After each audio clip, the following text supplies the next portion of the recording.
Hey friends, welcome. I'm George. Today I'm going to show you how to make a really awesome blue cheese dressing without the blue cheese.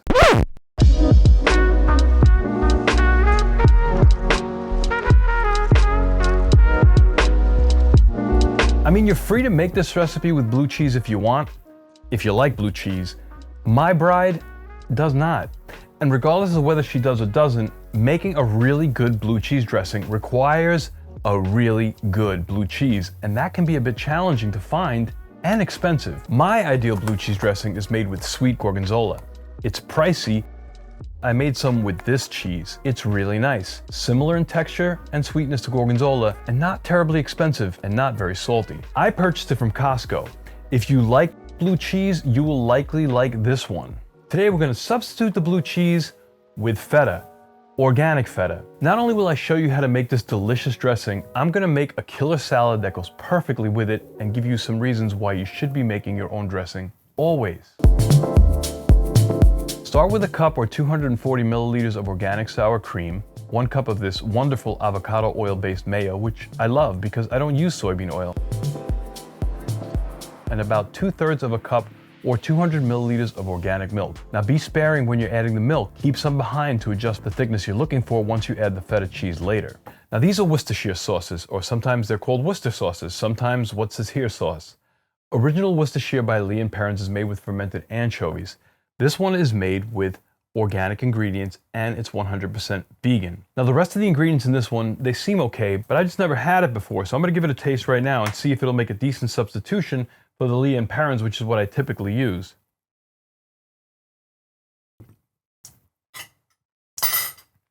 Yeah, see, to me this is excessively sour. It's more like a vinegar. This is much more rich. The Lee & Perrins has a lot more of an umami flavor. I fear that if I use this one inside of my blue cheese dressing, even though I'm just going to use a tiny bit of it, I have a feeling that it's going to make it sour. I also believe that I'm going to have to add some sugar to it to compensate for that sourness. Add 2 teaspoons or 10 milliliters of what's this here sauce and 2 teaspoons or 10 milliliters of a good organic brown mustard. Then add a teaspoon and a half or 7.5 milliliters of organic granulated garlic or granulated garlic powder. 1 teaspoon or 5 milliliters of fresh ground organic black pepper.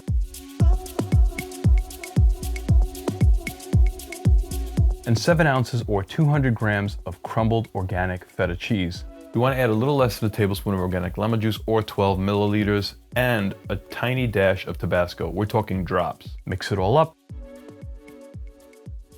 And at this point, slowly add some Celtic sea sauce until it is as salty as you like it. I added about 3/4 of a teaspoon or 7.5 milliliters and drizzle in as much milk as you like to get it to the consistency that you like. I like mine this thick. I did wind up going back and I crushed up some of the feta a little more because the pieces I cut were just a little too big. I was definitely right that the Worcestershire sauce made it more sour than I wanted to, so I added some Lee & Perrins traditional Worcestershire sauce and just a bit of sugar to cut that sour flavor. Please get in the habit of making your own dressing. It'd be so much healthier for you with the right ingredients and far less expensive. Now many store-bought dressings have additives in them to increase the shelf life.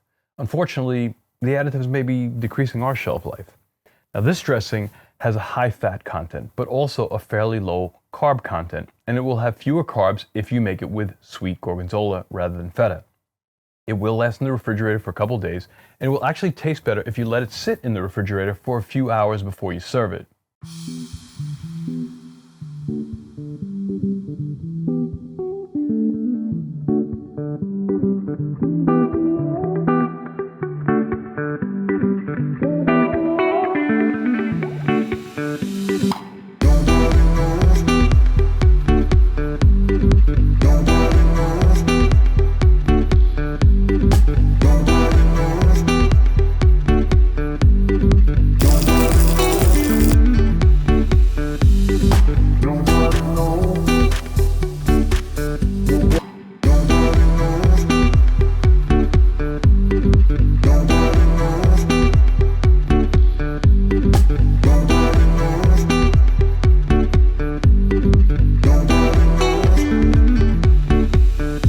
Simple, simple, simple, and spectacular. This dressing, from the time I gathered the ingredients from my refrigerator to the time it took to crumble the feta and whisk it all together, took me 6 minutes. Give it a try. Let me know how yours turns out. Smash that like button, because if you don't, YouTube's gonna start charging you for these videos. It could happen.